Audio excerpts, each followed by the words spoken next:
नमस्कार, मैं प्रियंका और आप देख रहे हैं इंडिया की खबर। उत्तर प्रदेश में भव्य राम मंदिर में रामलला के विराजमान होने के बाद भी इसे लेकर सियासत थमने का नाम नहीं ले रही है। राम मंदिर में चढ़ावे की कथित चोरी और जमीन खरीद में कथित गड़बड़ियों को लेकर उत्तर प्रदेश की राजनीति में आरोप प्रत्यारोप तेज हो गए हैं। समाजवादी पार्टी के राष्ट्रीय अध्यक्ष अखिलेश यादव लगातार भारतीय जनता पार्टी पर हमलावर है, तो वहीं दूसरी तरफ मुख्यमंत्री योगी आदित्यनाथ भी एक के बाद एक पलटवार कर रहे हैं। जैसे जैसे 2027 का विधानसभा चुनाव करीब आ रहा है, राम मंदिर का मुद्दा राजनीतिक बहस के केंद्र में आता दिखाई दे रहा है। समाजवादी पार्टी प्रमुख अखिलेश यादव ने प्रयागराज दौरे के दौरान बीजेपी पर अब तक का सबसे तीखा हमला बोला। उन्होंने कई मुद्दों को लेकर बीजेपी पर तीखा वार किया। सबसे पहले तो उन्होंने राम मंदिर का मुद्दा उठाया। उन्होंने कहा कि बीजेपी की डिक्शनरी में ना धर्म है और ना ही शर्म। उनके लिए नेशन फर्स्ट नहीं बल्कि डोनेशन फर्स्ट सबसे बड़ी प्राथमिकता है। अखिलेश यादव ने आरोप लगाया कि राम मंदिर में लगे सीसीटीवी कैमरे बंद कर बार बार चोरी की गई और श्रद्धालुओं की आस्था के साथ खिलवाड़ हुआ। अपनी बात को आगे बढ़ाते हुए अखिलेश यादव ने कहा कि कोई सोच भी नहीं सकता था कि भगवान राम के मंदिर में चढ़ावे को लेकर इस तरह के आरोप सामने आएंगे।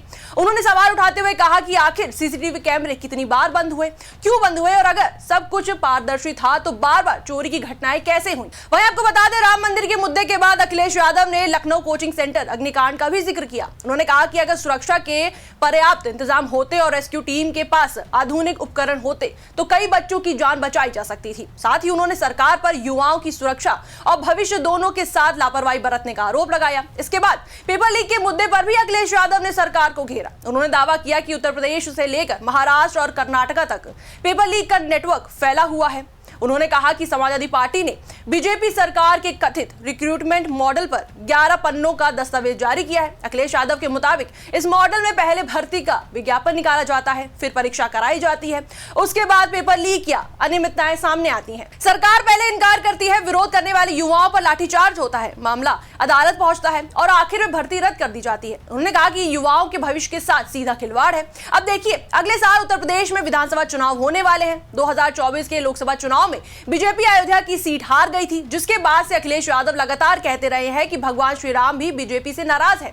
अब एक बार फिर से मंदिर के दान में चोरी की घटना ने अखिलेश यादव को बीजेपी पर हमलावर होने का मौका दे दिया है। वहीं बीजेपी भी भली भांति समझती है कि अगर इस मुद्दे का सही जवाब नहीं दिया गया तो चुनाव में इसका प्रतिकूल असर पड़ सकता है। इसलिए सपा और अखिलेश यादव की ओर से राम मंदिर में चोरी को लेकर चलाए जा रहे आरोपों का जवाब देने के लिए मैदान में खुद मुख्यमंत्री योगी आदित्यनाथ उतरे हैं। मुख्यमंत्री योगी आदित्यनाथ ने भी अखिलेश यादव के आरोपों का लगातार जवाब दिया है। योगी आदित्यनाथ ने कहा कि अयोध्या सनातन आस्था का केंद्र है और राजनीतिक लाभ के लिए इसकी छवि खराब करने की कोशिश नहीं की जानी चाहिए। उन्होंने कहा कि राम भक्तों की आस्था के साथ राजनीति करना उचित नहीं है। इसके बाद योगी आदित्यनाथ ने अखिलेश यादव का नाम लेते हुए कहा कि अयोध्या को राम भक्तों ने सजा सवार दिया है, आप इसकी चिंता मत कीजिए, पहले पश्चाताप कीजिए और एक बार रामलला के दर्शन कर लीजिए, शायद इससे सद्बुद्धि आ जाए। अगर वास्तव में धार्मिक भावना है तो श्री कृष्ण जन्मभूमि और मथुरा वृंदावन पर भी खुलकर बोलिए। देवरिया की एक जनसभा को संबोधित करते हुए मुख्यमंत्री योगी आदित्यनाथ ने बिना नाम लिए कहा था कि जो लोग कभी जय श्री राम बोलने वालों पर लाठियां और गोलियां चलाते थे,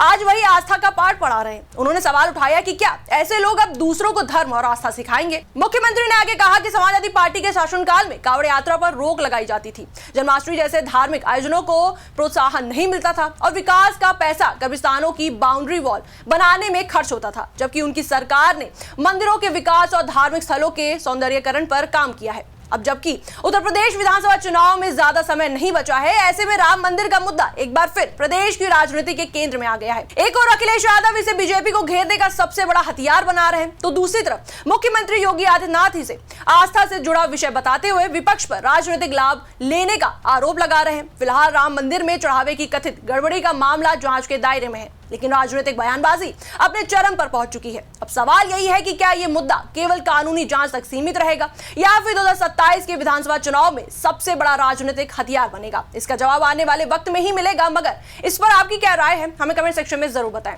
वीडियो को लाइक करें, शेयर करें, हमारे चैनल को सब्सक्राइब करें।